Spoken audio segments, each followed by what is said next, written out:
Hey everyone, and welcome. Today we're going to dive into a piece of law that, believe it or not, quietly shapes pretty much everything you do online in India. We're talking about the Information Tech Act of 2000. I mean, have you ever really thought about it?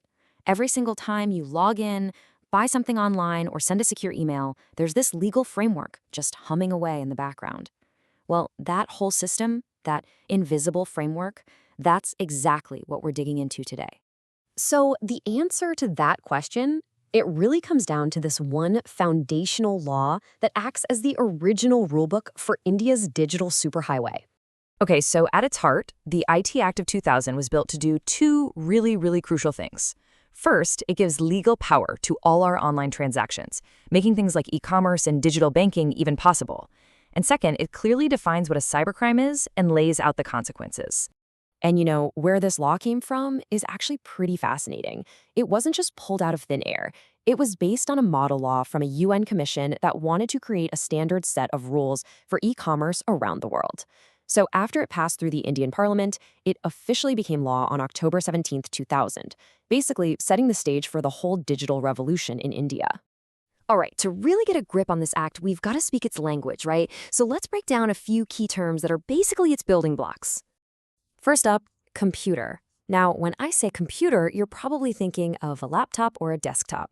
Well, according to the law, the definition is incredibly broad. It covers any device that processes data.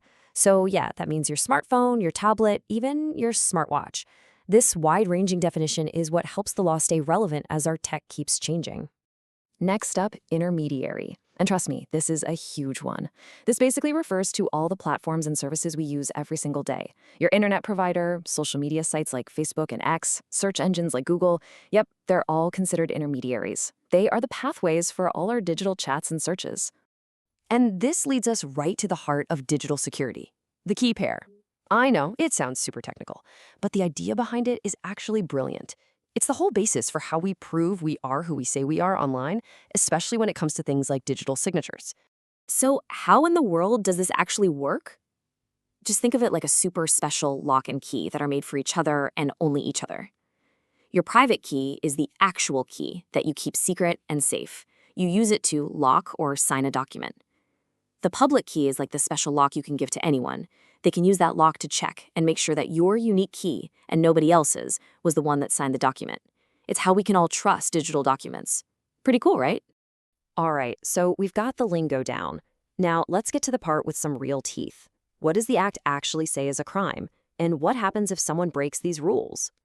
First, let's talk about crimes that target you personally. Your digital identity, we're talking your passwords, your online profiles, all of that is legally protected. And the Act gets really specific about this. Under Section 66C, if someone nabs your password or digital signature, that's straight-up identity theft. And then under 66D, if someone uses a computer to pretend to be you to trick other people, think of it like a really advanced form of catfishing or making a fake profile to scam your friends, that's a crime too. And both of these carry a serious punch, up to 3 years in prison, plus a pretty big fine. But it's not just about protecting people. The Act also protects the very infrastructure that makes the internet tick, the networks, the servers, and all the software running on them. I mean, take a look at Section 65. It makes it a crime to intentionally destroy or mess with a computer's source code. And then there's Section 66, which is this really broad category that covers hacking and a bunch of other computer-related crimes. The penalties are no joke, and they're designed to stop attacks on the digital systems we all depend on. But out of all the crimes in the Act, there's one that stands above the rest as the most serious. It carries the heaviest consequences by far. Yeah, you're seeing that right. Imprisonment for life. Under Section 66F, any online act that threatens the unity, security, or sovereignty of India by attacking its essential digital infrastructure is defined as cyberterrorism. And the punishment can go all the way to life in prison.